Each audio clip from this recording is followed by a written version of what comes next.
வணக்கம். இன்னைக்கு நம்ம ரொம்பவே சுவாரஸ்யமான ஒரு வரலாற்று தொகுப்பை பத்தி பார்க்க போறோம். 14ஆம் நூற்றாண்டுல வாழ்ந்த மாபெரும் வைணவ ஆச்சாரியரான ஸ்ரீ மணவாள மாமுனிகளோட வாழ்க்கையையும் அவர் விட்டுச் சென்ற ஈடு இணையற்ற பாரம்பரியத்தையும் பத்தி தான் நாம தெரிஞ்சுக்க போறோம். ஆன்மீகம், இலக்கியம்னு ரெண்டுலயும் அவர் ஏற்படுத்தின தாக்கம் இருக்கே, அது நிஜமாவே ஆச்சரியப்பட வைக்கும். சரி, ஆரம்பத்திலேயே உங்ககிட்ட ஒரு சுவாரஸ்யமான கேள்வியை கேட்கிறேன்.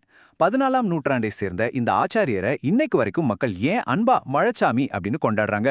ஆன்மீகத்துல கொடிகட்டி பறந்த இவருக்கும் மழைக்கும் என்னங்க சம்பந்தம்? ரொம்பவே இன்ட்ரெஸ்டிங்கா இருக்குல்ல? இந்த மர்மத்துக்கான விடைய நாம கடைசியில தெரிஞ்சுக்குவோம். பகுதி 1. அரங்கனுக்காக சந்நியாசம். இவருடைய கதையை புரிஞ்சுக்க நம்ம முதல்ல இவரோட ஆரம்ப காலத்துக்கு போகணும். கிபி 1370ல ஆழ்வார் திருநகரியில ஸ்ரீ அழகிய மணவாளன் அப்படிங்கிற பேர்ல இவர் அவதரிச்சாரு.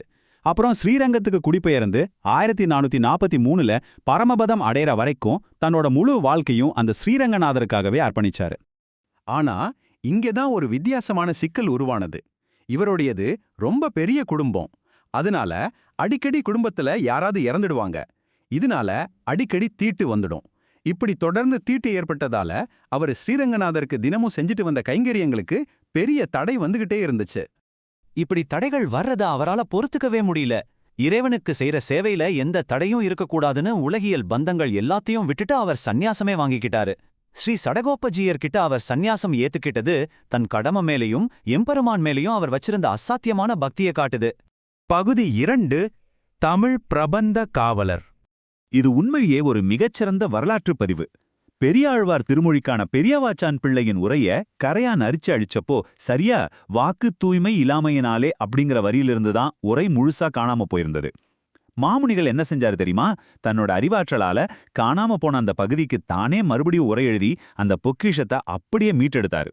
இது அவர் செஞ்ச மிகப்பெரிய இலக்கிய தொண்டு. ஒரு சின்ன ஒப்பீடு செஞ்சு பார்ப்போம். ஸ்ரீ ராமானுஜர் சமஸ்கிருத வேதங்களை வளர்க்கறதுல கவனம் செலுத்தினாரு. ஆனா மணவாள மாமுனிகளோ தான் ஆச்சாரியரான திருவாய்மொழி பிள்ளைகிட்ட ஒரு சத்தியம் செஞ்சு கொடுத்தாரு. அதாவது சமஸ்கிருத நூலை ஒரு முறை மட்டும் சொல்லி கொடுத்துட்டு தன்னோட வாழ்நாள் முழுக்க ஆழ்வார்களோட தமிழ் பாசுரங்களை மட்டுமே, அதாவது 4000 திவ்ய பிரபந்தத்தை மட்டுமே பிரச்சாரம் செய்வேன்னு உறுதியளிச்சாரு. தமிழுக்கு கிடைச்ச மாபெரும் கொடை இது. மாற்றற்ற செம்பொன் மணவாளா மாமுனிகள் வந்திலெனில் ஆற்றில் கரைத்த புலி அல்லவோ தமிழ் ஆரணமே. ரொம்ப பிரபலமான இந்த பழமொழி உங்களுக்கு தெரிஞ்சிருக்கலாம். ஒருவேளை அவர் மட்டும் அவதரிக்கலைன்னா இந்த அரிய தமிழ் வேதங்கள் ஆத்துல கரைச்ச புலியாட்டம் அடையாளமே தெரியாம அழிஞ்சு போயிருக்கும் அப்படிங்கிறது தான் இதோட ஆழமான அர்த்தம். நினைச்சு பார்க்கவே சிலிர்க்க வைக்குதில்ல. பகுதி 3. ரங்கநாதருக்கு ஆச்சாரியன். இப்ப நாம பார்க்க போற விஷயம் உங்களை ரொம்பவே ஆச்சரியப்படும். ஸ்ரீரங்கநாதர் தன்னோட சொந்த மாபெரும் உற்சவங்கள் எல்லாத்தையும் ஒரு வருஷத்துக்கு முழுசா நிறுத்தி வச்சாரு. ஏன் தெரியுமா? நம்பிள்ளையோட திருவாய்மொழி ஈட்ட மணவாள மாமுனிகள் சொல்ல சொல்ல அதை தான் அரியானையில உட்கார்ந்து கேட்கறதுக்காகவே தான். படைத்த இறைவனே இவருக்கு சீடரா மாறினது எவ்வளோ பெரிய அங்கீகாரம் பாருங்க. அந்த விரிவுரையோட கடைசி நாள் ஒரு நாடகத்தோட உச்சக்கட்டம் மாதிரி இது கற்பனை செஞ்சு பாருங்க.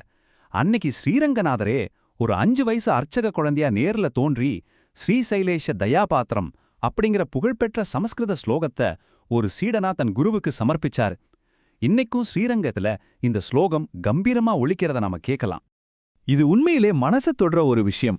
ஒரு அப்பா இறந்தா பையன் எப்படி காரியங்கள் செய்வானோ அதே மாதிரி தன் அன்பான ஆச்சாரியனுக்கு இன்னைக்கும் ஸ்ரீரங்கநாதரே முன்னின்று வருஷா வருஷம் திருவத்தியன உற்சவத்தை, அதாவது ஸ்ராத்த சடங்குகளை நடத்தி வைக்கிறாரு.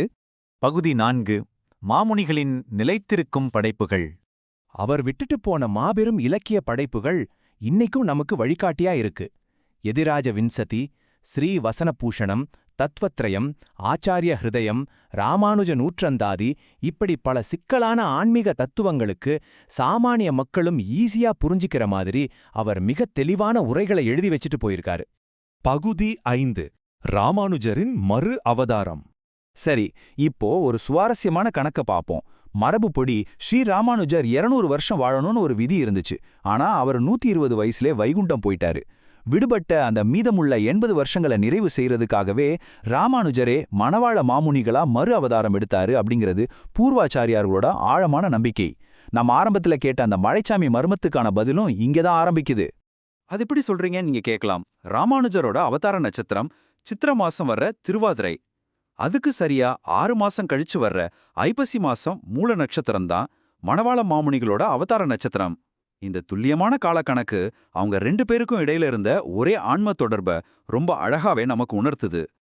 இப்போ நம்மளோட ஆரம்ப கேள்விக்கான விடைக்கு வந்துட்டோம். ஒவ்வொரு வருஷமும் ஐப்பசி மாசத்துல மாமுனிகளோட உற்சவம் ஆரம்பிக்கும் போது இயற்கையே அவரை வரவேற்கிற மாதிரி தவறாம மழையும் வந்துடும். அதனாலதான் மக்கள் அவரை ரொம்ப அன்பா மழைச்சாமி அப்படின்னு கொண்டாடுறாங்க. என்ன ஒரு அற்புதமான பொருத்தம் இல்ல? கடைசியா ஒரு நிமிஷம் யோசிச்சு பாருங்க. ஒரு மொழியையும் அதோட பொக்கிஷங்களையும் காப்பாத்துறதுக்காக மாமுனிகள் தாம் வாழ்நாளையே அர்ப்பணிச்ச விதம் இன்னைக்கு நாம நம்மளோட சொந்த கலாச்சார பாரம்பரியத்தை பாதுகாக்கிறதுக்கு எவ்வளோ பெரிய உத்வேகத்தை கொடுக்குது. இந்த அற்புதமான சிந்தனையோட இந்த தொகுப்பை நம்ம நிறைவு செய்யலாம்.